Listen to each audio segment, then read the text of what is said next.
ಸರ್ಕಾರಿ ಹಿರಿಯ ಪ್ರಾಥಮಿಕ ಶಾಲೆಯಲ್ಲಿ ಮಧ್ಯಾಹ್ನದ ಬಿಸಿ ಊಟದ ಅಕ್ಕಿ ಬೇಳೆ ಸೇರಿದಂತೆ ಕಪ್ಪು ಹುಳುಗಳು. ಸರ್ಕಾರದಿಂದ ಶಾಲಾ ಮಕ್ಕಳಿಗೆ ಅಕ್ಷರ ದಾಸೋಹದ ಅಡಿಯಲ್ಲಿ ಮಧ್ಯಾಹ್ನದ ಊಟಕ್ಕೆ ಬರುವ ಅಕ್ಕಿ ಬೇಳೆಯಲ್ಲಿ ಬರೀ ಕಪ್ಪು ಹುಳುಗಳು ಕಾಣಿಸುತ್ತಿದ್ದು, ಮುಗ್ಗು ವಾಸನೆ, ಬೇಳೆ ಬರೀ ಕಪ್ಪು ಹುಳುಗಳು. 50ಕ್ಕೂ ಹೆಚ್ಚು ಇರುವ ಮೂಟೆಗಳಲ್ಲಿ, ದಾಸ್ತಾನುಗಳಲ್ಲಿ ಬರೀ ಕಪ್ಪು ಹುಳುಗಳು. ಇದೇ ಅಕ್ಕಿ ಬೇಳೆಯನ್ನು ಬಳಸಿ ಮಕ್ಕಳಿಗೆ ಮಧ್ಯಾಹ್ನದ ಊಟವನ್ನು ತಯಾರು ಮಾಡುತ್ತಾರೆ.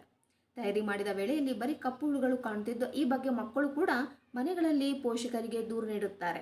ಪೋಷಕರು ಈ ವಿಚಾರವಾಗಿ ಪರಿಶೀಲನೆ ಮಾಡಲು ಖುದ್ದು ನಾವು ಭೇಟಿ ನೀಡಿದಾಗ ಅಲ್ಲಿ ಕಾರ್ಯನಿರ್ವಹಿಸುವ ಮುಖ್ಯ ಶಿಕ್ಷಕರು ಅವರಿಗೆ ಬೇಕಾದ ರೀತಿಯಲ್ಲಿ ಉಡಾಫೆ ಉತ್ತರಿಸುತ್ತಿದ್ದು ಕಂಡುಬಂದಿದೆ. ಈ ರೀತಿ ಬರೀ ಹುಳುಗಳಿರುವ ಆಹಾರ ತಯಾರಿ ಮಾಡಿ ಮಕ್ಕಳಿಗೆ ಹಾಕುತ್ತಿದ್ದು, ಇದರಿಂದ ಮಕ್ಕಳ ಆರೋಗ್ಯದ ಪರಿಸ್ಥಿತಿ ಏನಾಗುತ್ತದೆ ಎಂಬುದು ಯಾರಿಗೂ ಅರಿವಿಲ್ಲ. ಸುಮಾರು 400ಕ್ಕೂ ಹೆಚ್ಚು ವಿದ್ಯಾರ್ಥಿಗಳು ವ್ಯಾಸಂಗ ಮಾಡಿ ಮಧ್ಯಾಹ್ನದ ಬಿಸಿ ಊಟವನ್ನೇ ಸೇವನೆ ಮಾಡುತ್ತಾರೆ. ಸುಮಾರು ಮಕ್ಕಳು ಮಧ್ಯಾಹ್ನ ಬಿಸಿ ಊಟಕ್ಕೆ ಬಂದಿರುವ ಅಕ್ಕಿ ಬೇಳೆ ಎಲ್ಲವೂ ಕೂಡ ಬರೀ ಕಪ್ಪು ಹುಳುಗಳಿಂದ ಕೂಡಿದೆ. ಮಕ್ಕಳ ಆರೋಗ್ಯದಲ್ಲಿ ಆಟವಾಡುತ್ತಿರುವವರ ಮೇಲೆ ಸಂಬಂಧಪಟ್ಟವರು ಸೂಕ್ತ ಕ್ರಮ ತೆಗೆದುಕೊಳ್ಳಬೇಕು. ಗುಣಮಟ್ಟ ಇಲ್ಲದ ಆಹಾರವನ್ನು ಮಕ್ಕಳಿಗೆ ಏಕೆ ನೀಡುತ್ತಿದ್ದೀರಿ? ಮಧ್ಯಾಹ್ನದ ಬಿಸಿ ಊಟ ತಯಾರಿ ನಿಯಮಗಳು ಪಾಲನೆಗಳು ಯಾರು ಮಾಡುತ್ತಿಲ್ಲ. ನೋಡಿ ಗೋ ಯಾಕಿಲ್ಲ ಸರ್.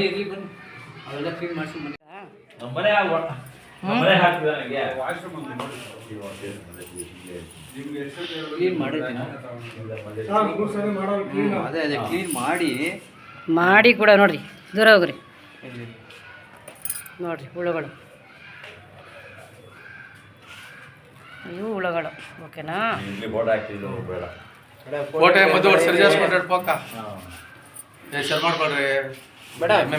ಏನಿಲ್ಲ, ಅದು ಗಾಳಿಗೆ ಹೋಗ್ತವೆ.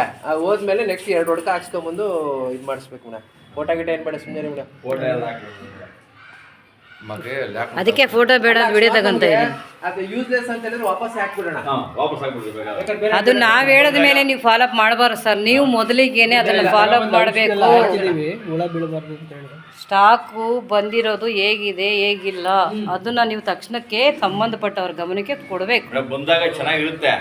ಈಗ ಮಕ್ಕಳು ಹೋಗಿ ಮನೆಗಳಲ್ಲಿ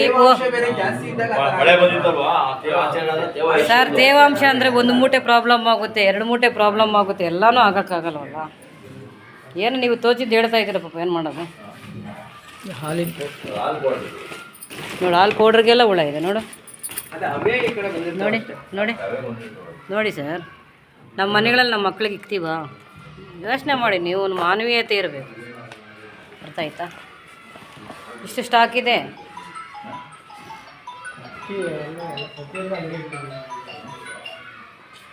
ಅಲ್ಲಿಗೆ ಹುಳ ಆಡ್ತು ಅಂದರೆ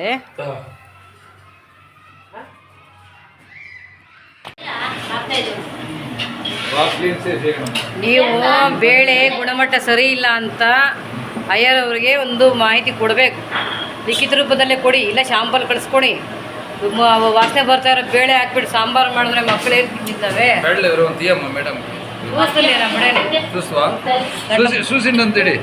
ವಾಸನ